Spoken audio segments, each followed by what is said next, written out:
ready to peer behind the curtain of the private equity universe with each episode of Best But Never Final.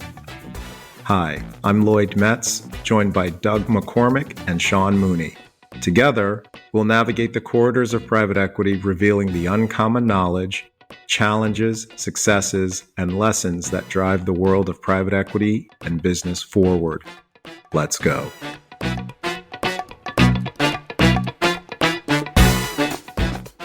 It is great to be back with Lloyd and Doug. Doug and Lloyd, how are you guys? Great, Sean. Good. Hey, Sean. Hey, Doug. How you guys doing? Time is flying by. I just, another day, another gray hair. I'm just getting older and older. I'm trying to fight it. First things first, Sean. Stop using that O word. Yeah. Strike it from your vocabulary. It's not good for your mental state. I feel young. I just look old. There you go again. That's all right. I'll tell you what, every time you use the O word, do 20 push-ups and we'll see what happens. That'll help. That's a whole nother conversation. So shout out to Tonal. I'm working on it. So I thought this would be another great occasion where we can dig deeper into one of the most important topics in private equity. It's the concept of value creation. Our listeners by now intimately appreciate the role that value creation plays in creating the returns that top private equity firms generate.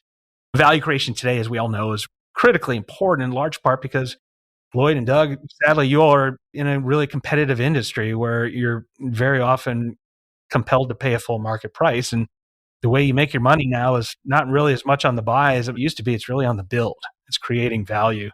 And so I think it would be really interesting to talk further about the operating partner role, the journey of the operating partner in private equity. How does that sound? That's a great idea. Great content, great area of focus.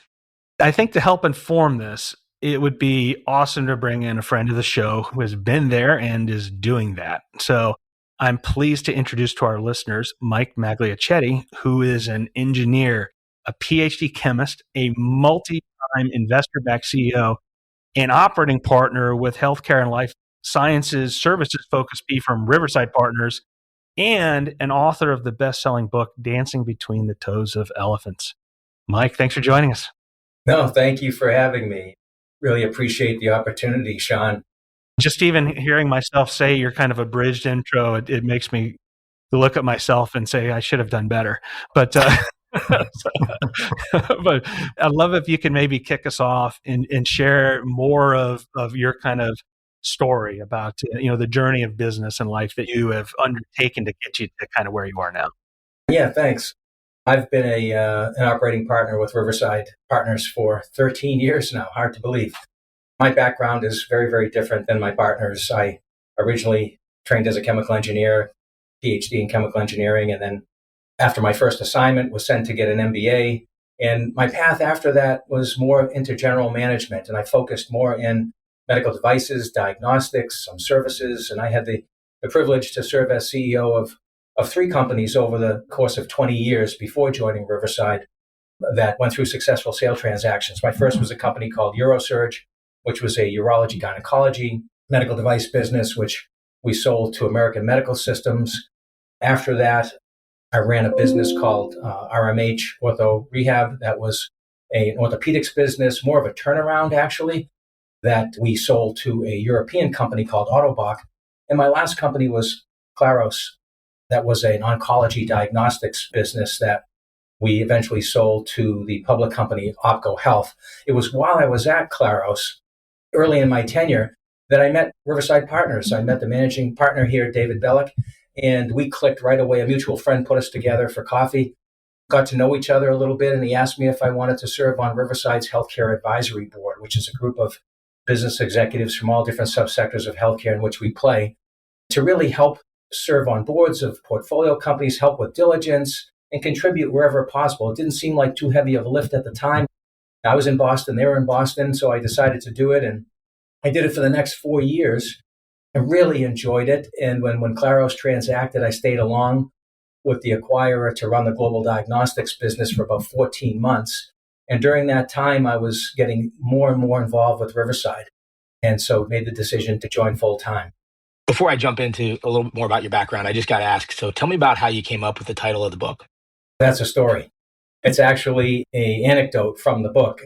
When we look at opportunities for add-on acquisitions or platform deals, as a deal team, we'll look at different facets of the business. And this during diligence, we were doing diligence on an opportunity that played in the EHR space as a adjunct, if you will, to the large players like Epic and Cerner and Athena Health. When I'm involved in a deal team and diligence, I like to go off the beaten path. Anybody can look at the financials and dig in on customers, but I like to speak to employees that maybe have left the company. I like to speak to customers. I like to speak to competitors.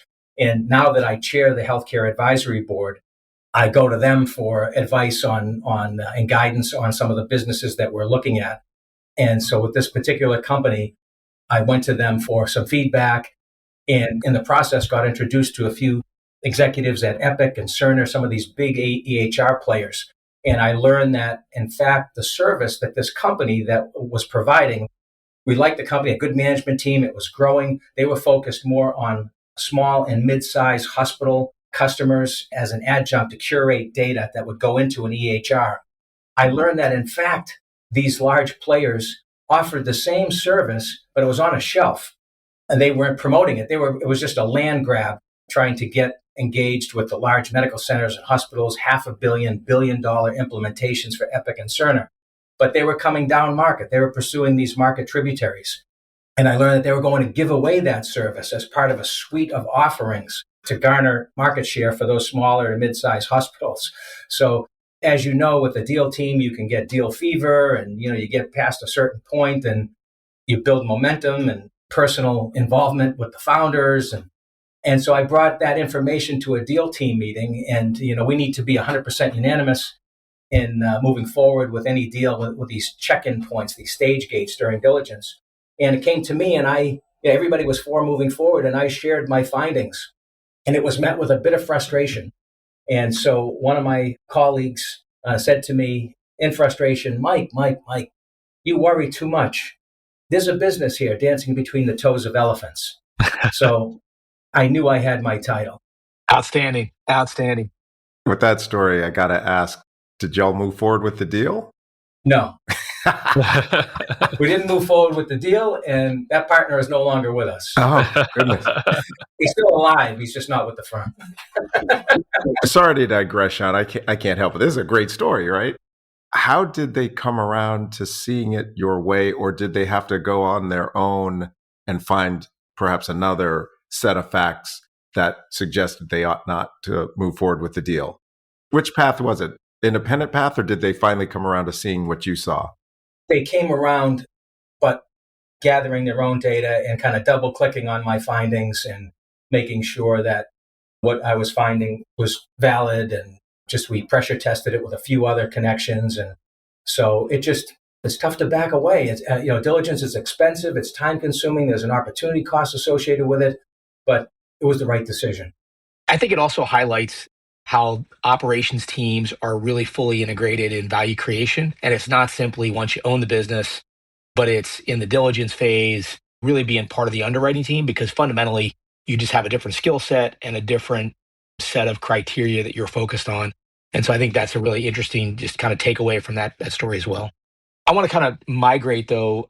You've been at it 13 years, and your transition here, arguably you could have been a CEO again, but you chose to be an operating partner. Just tell us a little bit about that decision to move to the operations side on a private equity platform versus maybe have another shot as a CEO. Honestly, it was really serendipitous. It wasn't part of my calculus, if you will. When I was doing that year with the acquirer of my last company, it was a public company. I had a big bolus of equity. I needed to stay a year to get a retention package. And I was just honestly trying to figure out what I wanted to do next. The common denominator was I was really deeply involved with Riverside on a deal origination side. I was serving on boards of portfolio companies. And that was a gig that I thought I could continue to do in my next CEO assignment. And I actually had an opportunity to join a PE-backed neurology device company as CEO. And I went to Riverside for a reference. And David said to me, time out. We've been talking about you, thinking about you. would like you to consider joining us as an operating partner. And honestly, naively, my thought about an operating partner role was that for someone in the twilight of their career, maybe sitting on the bench waiting to get put in as sort of a pseudo consultant, that's not what I wanted. I still had a heck of a lot more fuel in the tank, but they assured me that no, you'll be an integral member of the deal teams. You'll work elbow to elbow with the GPs and everything from, like I say, deal origination right through diligence to serving on the boards and being active post-investment. And for me, when it resonated, I knew I had the chemistry box checked. I had been an advisor with the firm for 5 years. I saw, most importantly, how they treated each other as partners, but how they treated the management teams of the companies they invested in. And I had been on that side of the equation in my career. And I'm sure you all your listeners have had great mentors in their careers. I definitely have. I've also had people I couldn't take another 30 seconds with in a boardroom. And I didn't see any of those shenanigans in my 4 or 5 years. The stage of these companies that we invest in was all about value creation, plugging in and taking these companies to levels that the founders dreamed about. So, like I say, I knew I had the chemistry box checked, and I'm sure we'll talk about this, the whole dynamic of going from being a player to a coach. I wasn't sure about that, but I told my wife, I said, listen, let's give it a year, fuse to see if I like it or not. And it's been 13 years. So if you like what you do and who you do it with, the time just goes by. It wasn't part of my plan, Doug, but I'm glad I made the decision. This episode is brought to you by HCI Equity Partners, a lower middle market private equity firm focused on partnering with family and founder-owned manufacturing, service, and distribution companies. ICV Partners, an innovative private equity firm supporting management teams of leading companies at the lower end of the middle market. And Blue Wave, the business builders network, connecting the most proactive business builders in the world with the best of the best service providers for critical, variable, on-point, and on-time due diligence and value creation needs. Now, back to the episode. Mike, were you their first formal operating partner within Riverside Partners? No, they had some other operating partners at the time, but they were more of my description of the operating partner. These were folks that maybe had 15 plus years on me and were more consultants than day-to-day full-time operating partners. And so when you joined with that kind of full-time or kind of day-to-day role, how were you kind of envisioning the role that the operating partner was going to play? And how did that differ maybe from what was happening not only at Riverside Partners, but also broadly in private equity at that point? I didn't have a lot of data on other PE firms and the operating partner role and how they were used, but I can tell you that coming into it, thinking about my journey and sort of, I guess we could call it the secret sauce of private equity and the operating partner role, I kind of cut my own path. And it wasn't one about financial engineering. I mean, that's great. I mean, I've grown to really enjoy increase in EBITDA upon consolidation with add-ons or multiple arbitrage. Those are all great things. But for me, it was more about pattern recognition. And, these companies that we invest in that I had been used to as an advisor, these were founder-run companies. They'd be good companies whether or not they met us. Just maybe the founders had a good deal of sweat equity into the business, a good deal of their net worth concentrated in the company, and wanted to take some liquidity, wanted to take some chips off the table and roll a healthy slug of equity with us going forward. And all the companies that I dealt with and learned that in the 37 years Riverside's been around, never made an investment where the founder hasn't kept equity and stayed engaged in the business going forward. And so what I found was these founders, they have a vision, right? They have a vision on where they believe the company can get to. What they don't have is a playbook to get there, the execution strategy to get there. And so that's what I felt that I could bring and be that conduit between the company and Riverside in the process. When I think about what the role, how I've integrated myself, it's very, very specific to the lower middle market and these companies that we invest in. Very often we're finding ourselves having to fill gaps in the executive leadership team. The founders wear many different hats, and maybe 20% of what they do, they really enjoy. So it's the ones that really have the self-awareness that will come to us and say, listen, during diligence, I'm a PhD biochemist running this pharma services company. I don't know how to take it from 25 million to 125 million. We really need a professional CEO. And so sometimes I'll jump in in addition to everything else I'm doing, to be interim CEO until we can hire a CEO. I've done that. Oftentimes, it's the blocking and tackling of business development, being able to plug in.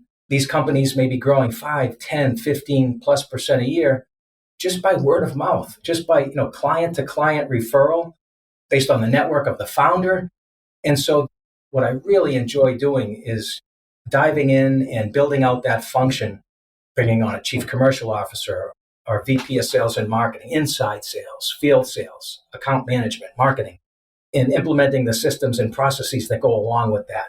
I really enjoy that value creation that comes along for the ride there. And I've formed commercial advisory boards for each one of our companies and all sorts of other areas of contribution. But those are the tips of the waves that, for me, like I said, I was kind of learning on the job, and I was just taking what I knew as an operator. I was blessed to have the autonomy from Riverside to just go ahead and do it.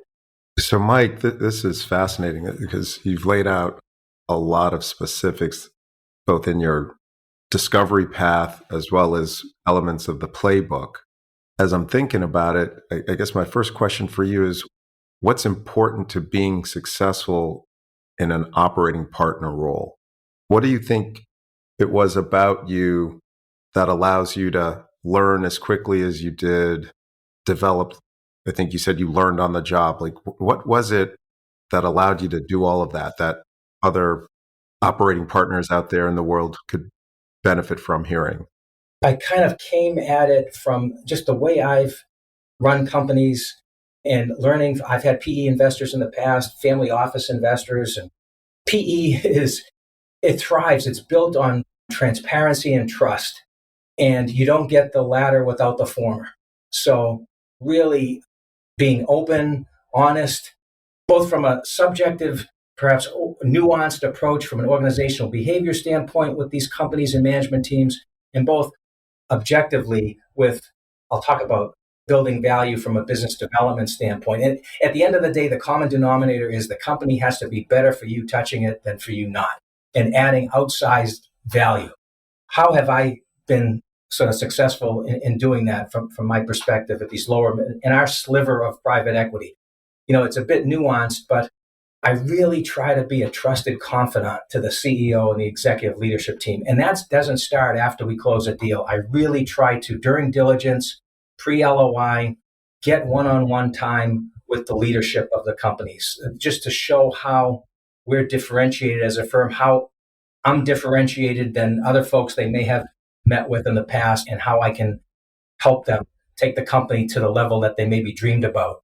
In the 30, 35 years I've been at this, I've stepped on a lot of landmines in every functional area of the business. So I like to get to a point, and sometimes it's baby steps to earn that trust, where they can share anything with me, any issues, and they're not going to get a knee-jerk reaction. I'm not going to wave the red flag to my deal team and the sky is falling. I'll really try to roll up my sleeves and work with them as really a partner, another member, if you will, of their executive leadership team to help navigate through some of these issues. Of course, if it's a major crisis, I'm going to circle the wagons and bring my partners in.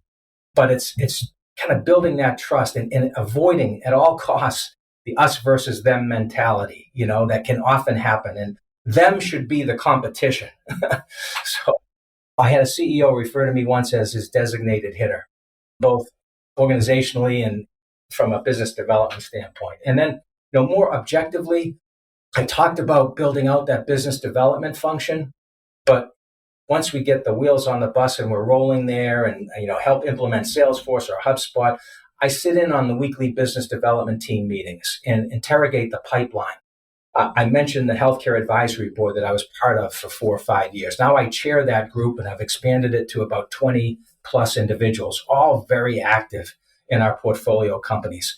Looking at the pipeline, I try to bring our healthcare advisory board into play, commercial advisory board, my network, to come in over the top and advocate for the company with specific targets or introduce new logos for business. I ask companies at the beginning of the year, give me 5 wish list customer targets, dream customer targets for you. And we'll work tirelessly to get introductions, C-level introductions to those firms. So I say, as a takeaway, you want to build trust, you want to build confidence, move the revenue needle. Being on the other side as a CEO, that's really what would matter for me. As you think about the operating partner role, it's a very nuanced role in private equity. It's complex, and you're working with and for the private equity firm. You're working hand in hand with the deal team that sponsored the deal. And particularly in lower middle market, they're often tasked with kind of cradle to exit, right? Where they're responsible for making the deal, to monitoring it, to being on the board and governance. And ultimately, that outcome follows the deal team for the rest of their careers, right? And so they're very focused on how do we generate returns. And then on the flip side, you're also in service to the operating team at the portfolio company, the C-suite. So can you talk about maybe a little bit of that complexities of that role? Because you're in service of both, right? And the CEO at your portco wants to do their job. The deal team wants outcomes. You're trying to help both as this bridge. And then at the end of the day, getting everyone rowing together. So I'm curious if you have any kind of stories that bring that to life, either a landmine or a landmine avoided, and maybe one even that comes out from your book where you talk about, here's a story of how this all works really well and brings the complexity to a tangible kind of like visual for us. I have to start by just saying that maybe I'm partial, but I enter this with a tremendous amount of respect for founders, right? The courage and the sacrifice. I love getting to meet them, learning about their businesses, learning about their journeys. But the tenet, and I share this in the book, a tenet that I live by in playing this Solomon role, if you will, this middle ground, is don't be a messenger. Be a value-added translator. I've got too much experience to anybody. An associate could be a messenger, but be able to preserve alignment and trust between the two factions, if you will. And I also talk about this in the book. The guiding principles for me on the management side of the equation is making sure that they really understand the investment thesis, right? And the expectations.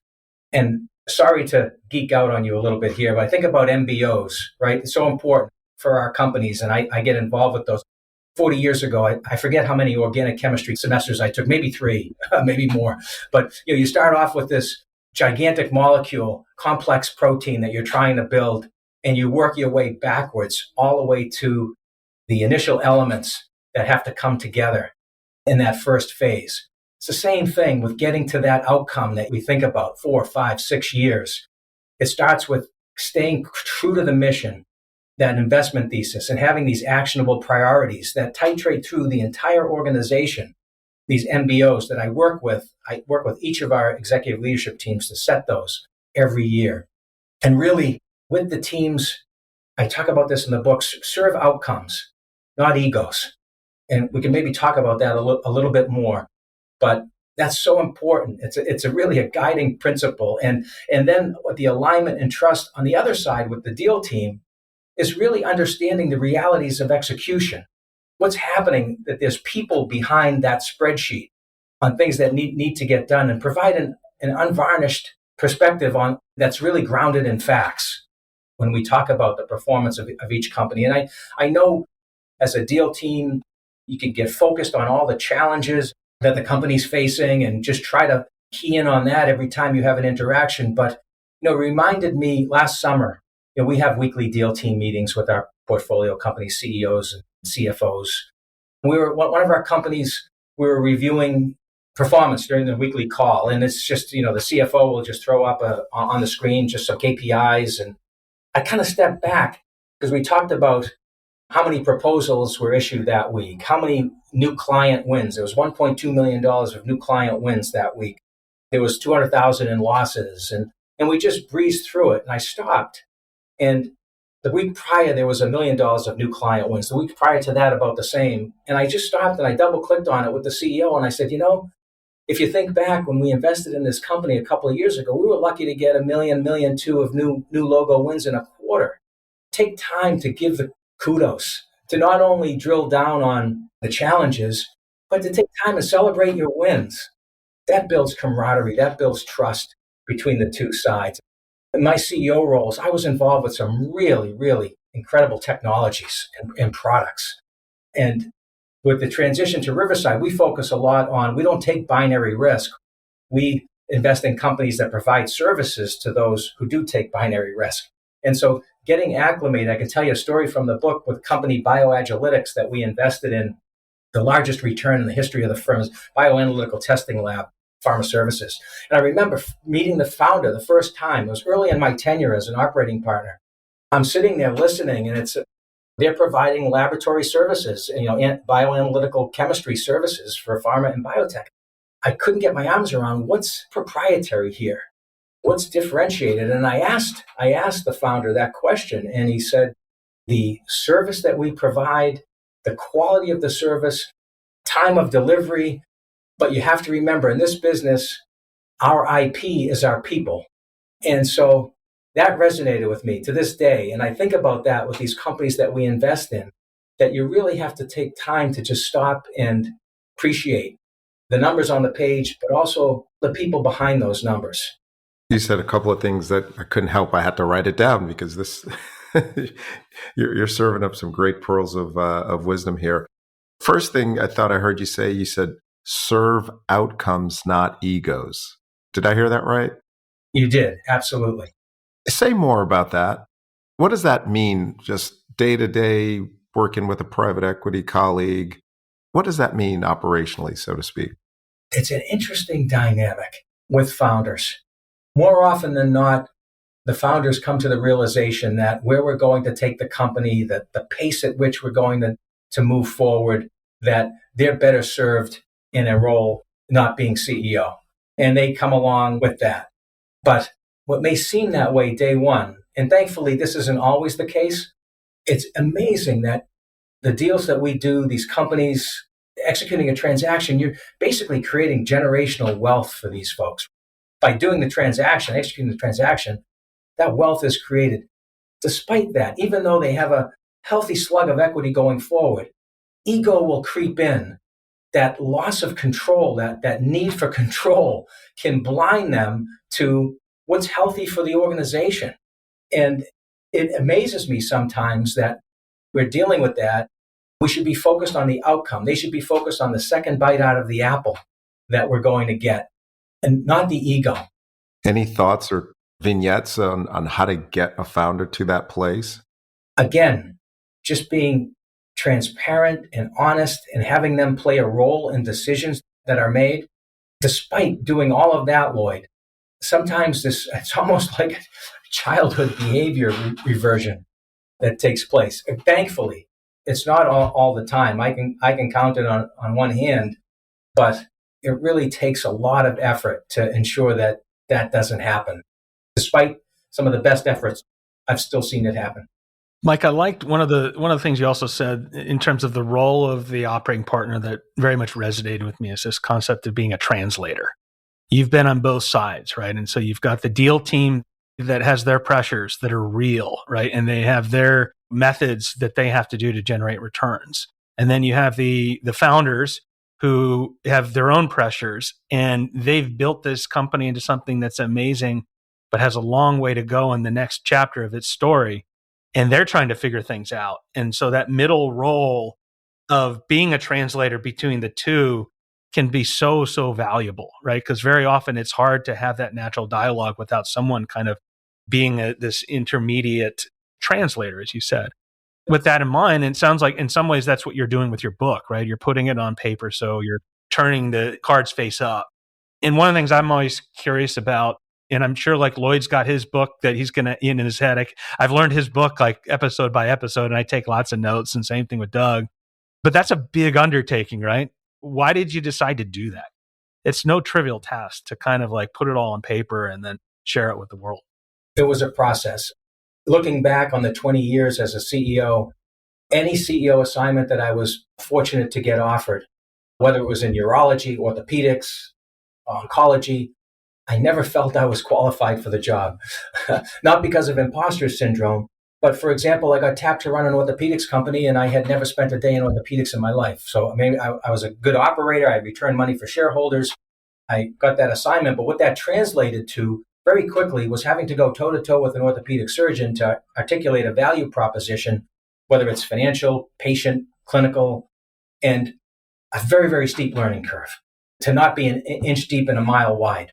So I had a process that I used in each one of those CEO assignments where I, of course, was deferential to my leadership team, some of whom had 10 plus years in the sector, my board, physicians that I was surrounded with. But I always would listen 3 times before I spoke when going through these learning curves. Completely immerse myself in these businesses. The whole concept of work-life balance was for the first 6 months was gone, and maybe for the entire tenure of the CEO assignment. And you pay a price for that. But in making the move to private equity, the learning curve was just as steep. Even though I had PE, VC, family office investors in the past, I had been an advisor to Riverside, I found myself on this really steep learning curve. And so I used the same process, but I did something a little bit different this time. I kept a journal. And anytime one of my colleagues used a phrase that I didn't quite understand or an idiom that I thought was really clever and unique, I wrote down what it meant, how it was used, and a little bit of a blurb about it. And I kept this journal as a living document, meeting with other PE firms, iBankers, our LPs, going to conferences. It was sort of like a pet project of mine, but it really helped me. And over those years, I had been fortunate to be invited to present at different colleges and universities on business development, on my unique journey into private equity, entrepreneurship.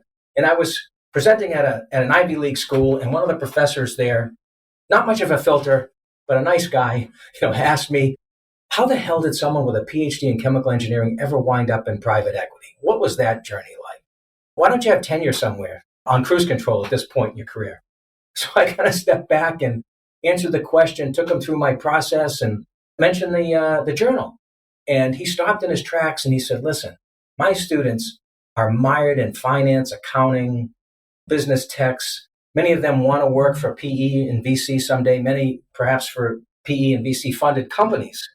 If you could turn that journal into a manuscript for a book, that's real world stuff. They would eat that up.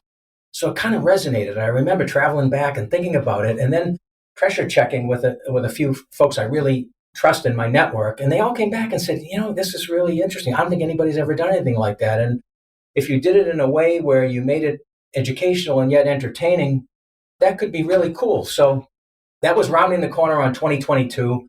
For my New Year's resolution, I said to my wife, I'm going to take a run at this. In the evenings, my kids are all grown and out of the house. Nobody needs me anymore. Not that I have a lot of free time, but I started to write. I started to go from paper to Word document. And I picked my head up 2 years later. I had a 350-page manuscript. I had been through a couple of edits, fortuitously just networked to a few literary agents through friends of mine, and one of whom took it on and shepherded me to a publisher. And I'll tell you, not one for self-promotion, but just on LinkedIn, Sean, I use LinkedIn like everybody else, but I was able to make some connections with folks that have 150,000 connections, 75,000 connections that really were intrigued with the concept of the book, got behind it. And when it launched the end of September and went to Amazon #1 in 3 business finance categories, private equity, venture capital, and professional and career development. Just amazing. It's just the people that I'm meeting, the invitations that I'm getting. I'm not looking for an off-ramp in any way, but it's no pun intended, it's a really interesting chapter. And it's providing us with some interesting introductions for Riverside. So it's been a really cool journey for me getting to this point. I love that. And it's a lot of the reasons why Lloyd, Doug, and I come together and do this show, right? It's just kind of like we all learn a lot of things the hard way. And I can speak on behalf of certainly Lloyd and Doug, who are just incredibly generous in sharing all their hard-earned lessons. And you're doing very much the same thing. It's like, why not democratize, all these things that's taken a lot of time to figure out. And, I wrote it for folks that are working for PE or venture-funded companies, maybe thinking about getting into the space as a sort of open the curtain to the nuanced language that's used, the circumstances that are encountered, and the decisions are made from a PE perspective. Getting in front of students, I presented at London Business School, Boston University, Northeastern, and just trying to work in time to do it. But it's so rewarding getting in front of students and sharing some of these stories and anecdotes and questions that they ask. Maybe someday that's where I'll wind up teaching, but in a relatively short period of time, it's been really rewarding in that regard. That's great, and love the response and reaction you're getting to your book. That's phenomenal. It just would love to hear from you. What would you hope a PE-backed CEO who reads your book, or a member of the leadership team at a company who's PE-backed, who comes across and reads your book, what do you most hope they do differently, having read your book? Yeah, I hope they get a laugh out of it, but I hope that they can understand. I mentioned this a little bit earlier, how PE really thrives on transparency and trust, and the different tactics to get there with your investors. And also the funny stories that I tell with respect to founders and building that relationship with the founder of these businesses from the very early days on throughout their entire journey. But I would say just really, Lloyd, that foundational openness, honestness, and trust. And nobody likes to be surprised with bad news at a board meeting. So just all coming down to that common denominator. That's a good takeaway. Can I ask you one more question? You had mentioned it earlier in our conversation. You said something about deal fever, right? And when you're talking about how you came to the title of the book, any advice or perspectives you want to share for the private equity professionals who might be listening? How to avoid deal fever, how to avoid falling in love with the deal, signs when you look in the mirror that you're starting to drift away from being that disciplined private equity investor and shifting to the emotional deal fever state. Any tips or pointers on that for the private equity listeners? Yeah, I have to maybe talk about a story from the book too here. And it's kind of grounded in never being able to walk away from anything at any time. When we look at add-on acquisitions, there's opportunities for EBITDA increases upon consolidation, multiple arbitrage, all those good things. Not that it's a reason to do the deal. As a deal team, looking at these opportunities to avoid that deal fever, I'm reminded of a movie, one of my top 10 movies, Heat, with Robert De Niro and as a hardened criminal, Neil McCauley, and Al Pacino. First time they ever shared a screen, by the way. Al Pacino as an equally maniacal police detective, Lieutenant Vincent Hanna. And the movie opens with Robert De Niro and his crew pulling off an armored car heist where they get the money and they're successful in that, but it goes terribly wrong and they end up killing 2 guards. And now Al Pacino's on the scene and the heat is on. And the rest of the movie is a cat and mouse kind of story. And it culminates, for me, in the scene where Robert De Niro is with his crew. They're planning their final heist, after which they're all going to go in their separate directions. And Robert De Niro asks them point blank, if you're in, you're all in. But if you're out, and if I were you, some of you, based on the success we've had, I'd be out. I wouldn't take the risk. And he goes around and each one says, yeah, I'm in. And they come to Tom Sizemore, who's been a loyal soldier. And he stops and he contemplates for a moment and he says, yeah, I'm in. For me, the action is the juice. It's a pivotal scene. And for him, the adrenaline rush of doing the heist far outweighs the risk that comes along with it. And so I take you to a boardroom, a deal team meeting, I should say, and we're looking at an opportunity. And it's a good company. Management team was a little sketchy. They were bloated. Back office was bloated. So there was room for EBITDA gains upon consolidation. And I was for moving forward. I liked the business. They had a great customer list that we could use for a company we were going to merge it into. We went around to see who was in, who was out, thumbs up, thumbs down, in the stage gate check-in deal team meeting. And it came to me and I was like, yeah, let's turn over the next card. Absolutely moving forward. And then it came to one of my partners and he thought about it for a minute. He was scribbling in his notepad and he said, I thought to myself, what does he see that I don't see here? And he stopped and he said, yeah, for me, I'm in. The action is the juice. It was a hell of a race. Multiple arbitrage. Oh my God, so I nearly fell off my chair. He was the first thing from Tom Sizemore's character, Harvard MBA, 20-year PE veteran. After the meeting, as we were walking out, I said to him, hey, the action is the juice. He looked at me, he said, yeah, Tom Sizemore, Heath. Oh my God. So it's all grounded in facts, Lloyd. Keep anchored with the facts. Don't get hung up on the adrenaline rush. of, having your signature on this company that you think is going to be, the next best investment for the firm. And just look at it. Don't be afraid to walk away at any time, no matter how much money you've spent on diligence, no matter how much time you've spent on diligence. Have that attitude. That's great. Great advice. I love that. In some ways, I think the takeaway here is the action might be the juice, but the outcomes are the fine wine. So it's so this has been a really amazing conversation here, Mike. I appreciate you taking the time to share more about all the lessons, wisdom, insight you've learned over time. Really would encourage our listeners to look Mike up and then go get his book, Dancing Between the Toes of Elephants. It's available on Amazon, and we'll provide some links in the episode comments. So thanks once again for joining us. This is really delightful. Thank you, Mike. One of my takeaways from what you said, you didn't say it in these words, but it was clear as day. Deal teams need to understand the realities of execution and the people behind the numbers. I like that. That's a big takeaway for me, and I appreciate you sharing that. Yeah, thanks, Lloyd. Thanks. This was great. I so much enjoyed this. Thanks for the opportunity. A special thanks to HCI Equity Partners, a lower middle market private equity firm focused on driving transformational growth through consolidation strategies by partnering with family and founder-owned manufacturing, services, and distribution companies. Learn more at hciequity.com. ICV Partners, an innovative lower middle market private equity firm supporting management teams of leading companies at the lower end of the middle market. Learn more about ICV at icvpartners.com.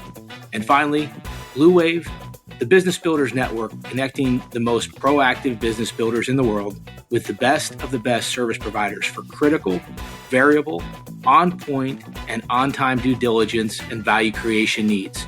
Learn more about Blue Wave at bluewave.net.